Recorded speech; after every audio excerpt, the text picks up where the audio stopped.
j'espère que vous allez tous bien. Alors on fait une petite pause dans cette rentrée littéraire.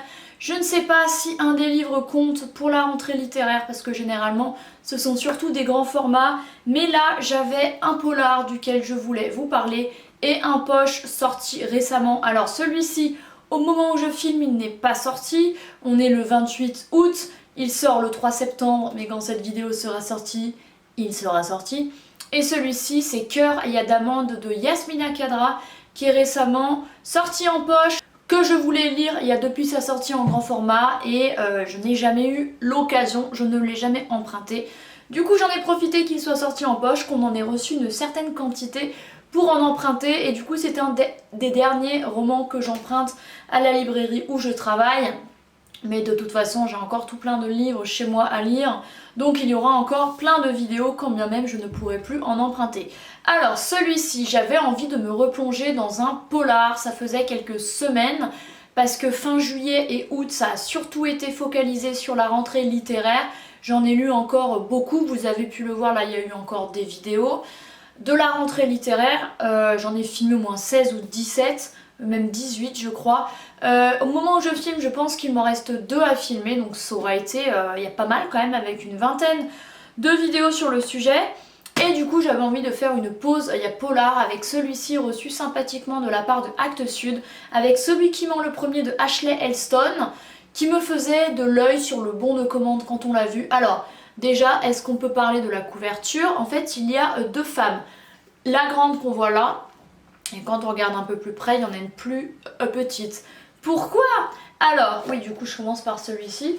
Donc, dans ce roman-là, on va suivre Evie Porter, ou plutôt Luca Marino, je crois, c'est ça son nom. En fait, c'est une espèce, il y a d'agents infiltrés qui travaillent pour un certain Mr. Smith. Elle a 27 ans et ça fait 10 ans qu'elle est partie il y a 2 chez elle. Elle vivait en Caroline du Nord, dans un petit bled qui s'appelait Eden. Elle vivait avec sa mère dans une caravane. Et un jour, à ses 17 ans, elle est partie. Elle a eu l'occasion d'être remarquée, si on peut dire, par un homme donc, qui s'appelle Mr. Smith, de faire ses preuves en tant qu'agent infiltré. Et depuis 10 ans, ou un petit peu moins, elle vit en fait au rythme de ses missions. Donc à chaque fois elle change de ville, d'identité, d'histoire, même de coiffure. Elle maquille et se transforme en fait au gré. Il y a des identités qui changent selon les missions qu'elle doit effectuer et rendre des comptes à Mr. Smith. Si elle réussit, bien sûr, elle empoche un chèque très important. Et au début du récit, sa mission, c'est Ryan Sumner, 30 ans, entrepreneur, qui gère un business donc dans la ville où ils vivent. Ils vivent où ça? Ils vivent en Louisiane, dans une très belle maison. Il a hérité de la maison de ses grands-parents. Et Evie a jeté il y a dévolu sur lui, ça fait que quelques mois qu'ils sont ensemble. Mais ils vivent, il y a déjà ensemble, donc pour ses amis à Ryan, c'est un petit peu rapide. Et justement, Evie va rencontrer les amis de Ryan, elle la teste un peu. Elle réussit plus ou moins, si on peut dire, le test amical des opinions des uns et des autres. Et c'est Evie qui a une mission, mais on ne sait pas exactement quoi. On sait en fait juste, grâce au flashback du roman qui amène à comprendre ce qu'a fait Evie avant, les identités qu'elle a endossées, les missions qu'elle a dû faire. On sait du coup que elle doit récupérer des documents, faire tomber certains, gâcher leur réputation en fait. Et voilà, mais là on ne sait pas trop pourquoi elle a cette mission, ce qu'elle doit faire exactement. Et on sait également que Ryan, chaque jeudi, il se rend au Texas. Et il a en fait une autre entreprise, une autre activité qu'on apprend qui n'est pas très légale. Et je pense que c'est ça en fait, et on pense que c'est ça plutôt, que Evie doit découvrir. Donc voilà, c'est la vie de Evie avec Ryan. Est-ce qu'elle l'aime vraiment ou pas parce qu'elle a une fausse identité comme ça? Et là je suis en train de voir qu'il est un peu jaune, pourquoi? Je ne sais pas.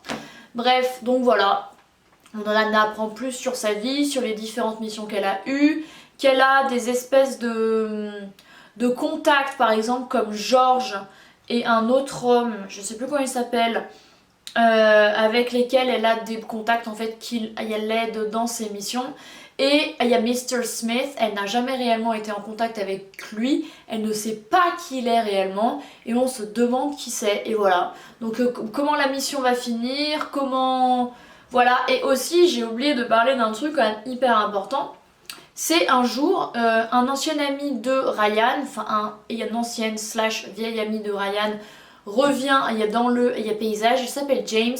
C'est un homme qui a beaucoup, il y a d'addiction, des problèmes, il y a d'argent, qui quémande sans arrêt aux copains de l'argent, avec il y a lequel s'est embrouillé Ryan, et il arrive avec sa copine qui dit s'appeler Luca, il y a Marino, donc en fait qui a le même nom de naissance que l'identité il y a Devi actuellement, donc forcément elle tombe sous le choc du style mais attends, elle a mon nom, elle a mon identité, comment ça se fait?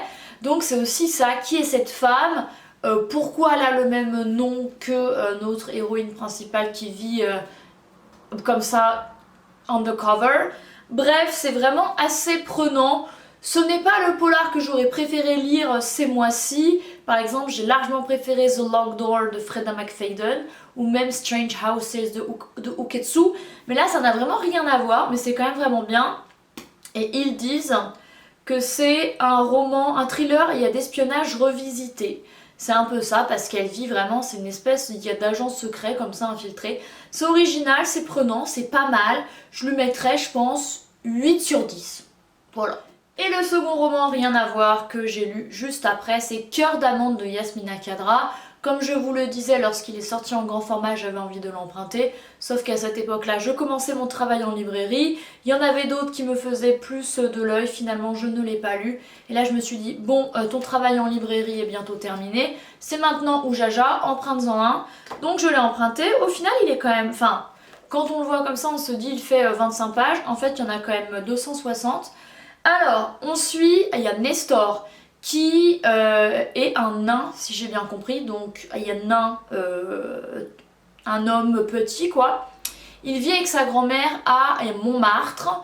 Il n'a jamais connu sa mère qui ne s'est jamais occupée de lui. Son père a abandonné, au début il était un peu là, ensuite il est parti au bout du monde, il lui a envoyé quelques cartes mais c'est tout, ensuite plus de news. Donc il vit avec sa grand-mère, cette vieille femme qui s'est toujours occupée de lui et qui est vraiment sa référente dans sa famille. Il y a Nestor vit dans un quartier donc à Montmartre, très en mode vie de quartier très joyeuse avec des prostituées comme voisines, des gars un petit peu qui font des trafics mais qui sont sympas, bref ça se passe très bien. Il travaille dans un magasin, il y a 2 chaussures, sauf qu'un jour c'est la crise et son patron, et malgré lui, doit se séparer de lui parce que ben c'est la crise, il ne peut plus avoir autant d'employés qu'avant. Donc il y a Nestor accepte, c'est un jeune homme très positif, il y a d'ailleurs qui sort souvent des phrases très drôles, il y a beaucoup d'humour, il y a dans ce récit, bien que ce soit quand même un récit sur la famille, sur l'amour, sur la perte, sur la maladie également, parce qu'en fait, il y a Nestor, une fois son travail, il se dit je vais y m'ennuyer, c'est un petit peu le cas au début, et puis rapidement il doit s'occuper de sa grand-mère qui commence à perdre la tête, elle est âgée, elle devient assez sénile. Il refuse un petit peu, il y a d'accepter cette réalité que la seule femme de sa vie, que sa seule famille devienne comme ça diminuée.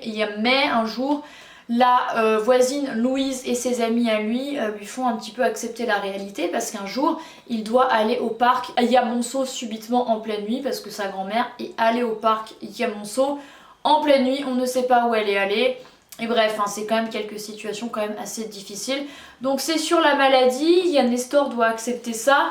Il y a une situation complètement injuste qui va survenir avec sa mère comme ça qui tombe du ciel et qui dit bah on va vendre... Enfin, il va se passer des trucs et là on se dit mais de quoi je me mêle, t'as jamais été là et tu y t'imposes. Enfin bref, ce genre de situation assez difficile qu'il doit gérer, il les gère quand même assez bien. Et du coup voilà, c'est la nouvelle vie de Nestor, seul, avec des amis, seul, qui se met en tête d'écrire un livre. Bref, c'est très drôle, c'est très émouvant, c'est joli.